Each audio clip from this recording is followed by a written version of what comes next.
This is part 3 in a series called Blowing My Song Up as Fast as I Can. And guess what? It's actually starting to pop off. I intended on making part 3 a couple days later than I am right now, but the stats were just so good that I had to share them. And I mentioned in episode 3 that I'd be talking about content a little bit more, and I kind of will.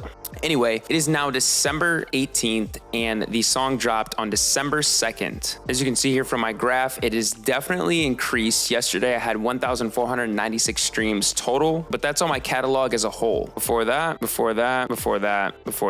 So as you can see, I'm very steadily over 1,000 streams per day, which is awesome. Most people can't get to that, but that's why I'm making this series, is so you can get to that. As you can see, the following is going up pretty well, listeners as well. It's all kind of relative. But what we want to know is the song itself specifically. So as you can see here, we have 6,905 streams, 1,794 listeners, that many canvas views, and 1,125 saves, which is such a good feeling because this is going to help us with the compound effect, which is what I want to talk about today. But first, I want to run back through the ads and show you guys the change that actually made this happen. So in the last video, we were able to get down to like 28 cents cost per click. Now we're at 25, as you can see here. And if you saw the videos before this, you'll know that it was very, very high before. We were able to get it down just by making some simple changes. Let's hit campaigns and let's go over to our ads here. And I want to show you. So what I did was I added a brand new ad, right? And this brand new ad is actually at 18 cents cost per click. Yesterday it was at 16, hoping it'll go down some more. It's still learning itself. But as you can see versus the other ads ranking at 26 cents cost per click,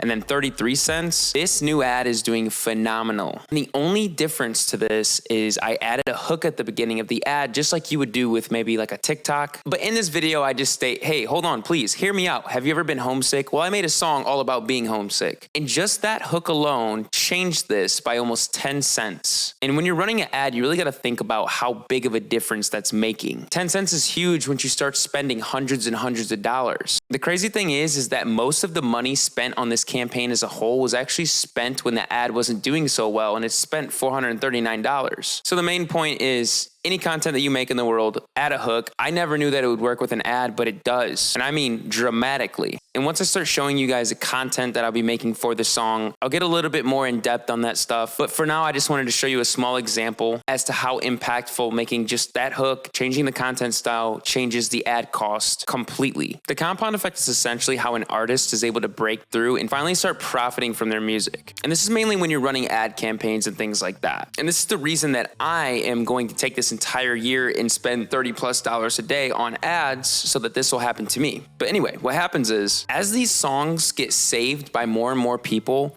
they become assets. Well, why do they become assets? Well, think about your current playlist. Sometimes you go to your liked songs, you just put it on shuffle, and then a song that you listened to 2 years ago pops up, and you're like, oh, this is my jam, I missed this song. And you may even go as far as to resave the song so it's back at the top. This is exactly what happens to your song when someone saves it. Literally, 6 months down the road, somebody might listen to this 100 times just because they rediscovered it, after they already listened to it 1,000 times. Understand that on average, every stream pays you about 0.0003% of a penny, whatever it may be. That starts to compound when people are consistently saving it. And then a song like this that's going to end up hitting Discover Weekly won't only get on Discover Weekly once, but it'll get on there several times, maybe even infinitely, as long as it's getting enough streams. Imagine the song that I'm running these ads on right now, in 6 months, how well that song's going to be doing still. But I'm going to have over 6 songs that I already did this exact same method with once I reach that time. It's literally like owning property and renting it out. Your song becomes the apartment and the apartment complex. It's all about how many units you can add to that complex until you can eventually have 10K, 20K, 30K streams per day, which are the numbers that you need to really start profiting. At least until you break even on your ads and you can just skyrocket your music. So essentially, my biggest goal is to not pay for my ads out of pocket eventually. I would like it to reach like a zero balance because my goal is to run about $900 worth of ads per month. And if I literally can get to 10K streams per day, that would be exactly $900 a month.